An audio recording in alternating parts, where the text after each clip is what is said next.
ഇത്തവണ തമിഴ്നാട്ടിലെ തിരഞ്ഞെടുപ്പ് ചർച്ച ചെയ്യാനുള്ള പ്രധാന കാരണങ്ങളിലൊന്ന് സിനിമാ താരം വിജയ് രാഷ്ട്രീയത്തിലേക്ക് ഇറങ്ങിയതിന് പിന്നാലെ നേരിടുന്ന ആദ്യത്തെ തിരഞ്ഞെടുപ്പ് എന്ന അർത്ഥത്തിലാണ്. പ്രബല മുന്നണികളായ ADMK, DMK എന്നിവർക്കൊപ്പം വിജയ് നേതൃത്വം കൊടുക്കുന്ന TVK കൂടെ കൂടുമ്പോൾ തത്വത്തിൽ ശക്തമായ ഒരു ത്രികോണ പോരാട്ടമാണ് തമിഴ്നാട്ടിൽ നടക്കുന്നത്.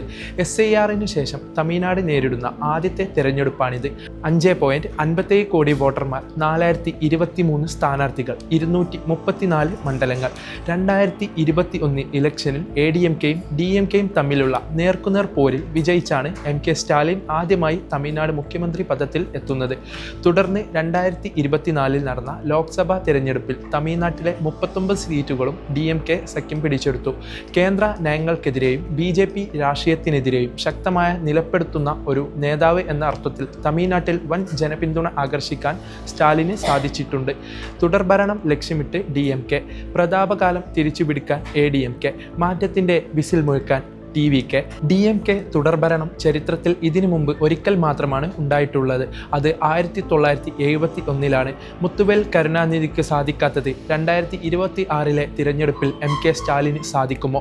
ADMKക്ക് ഒരു പ്രതാപകാലം ഉണ്ടായിരുന്നു. അവർ ഒരു തവണ തുടർഭരണം നേടിയവരാണ്. അന്ന് ജയലളിത എന്ന ഐക്കൺ ഉണ്ടായിരുന്നു. ആ ഐക്കണിന് ശേഷം ആ പ്രതാപകാലത്തിലേക്ക് തിരിച്ചു പോകാൻ ADMKക്ക് കഴിയുമോ?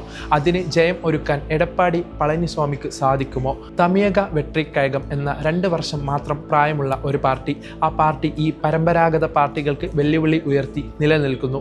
2021 133 സീറ്റുകളോടെയാണ് DMK അധികാരത്തിൽ വരുന്നത്. പ്രതിപക്ഷത്ത് ADMKക്ക് 66 സീറ്റുകൾ. ഇക്കുറി ചരിത്രം വഴിമാറുമോ? ശക്തമായ വെല്ലുവിളി ഉയർത്തിക്കൊണ്ട് TVK അണിനിരക്കുന്നു. മാറ്റത്തിൻ്റെ വിസിൽ മുഴക്കാൻ TVKയെ കൊണ്ട് സാധിക്കുമോ? വിജയിയെ കാണാൻ തടിച്ചുകൂടുന്ന ആൾക്കൂട്ടവും ഫാൻസും വോട്ടാകുമോ? TVKക്ക് 8 മുതൽ 15% വരെ വോട്ട് ലഭിക്കും എന്നാണ് പ്രവചനം. മറ്റു സീസൺഡ് പൊളിറ്റീഷ്യൻസിനെ പോലെ വിജയ്ക്ക് ആകാൻ സാധിക്കുമോ? അതോ സ്റ്റാലിൻ പൂർവാധികം ശക്തിയോടെ ഭരണം നിലനിർത്തുമോ? തിരഞ്ഞെടുപ്പ് ചൂട് അവസാനിക്കുമ്പോൾ ആരായിരിക്കും തമിഴ്നാടിൻ്റെ പുതിയ മുഖ്യമന്ത്രി?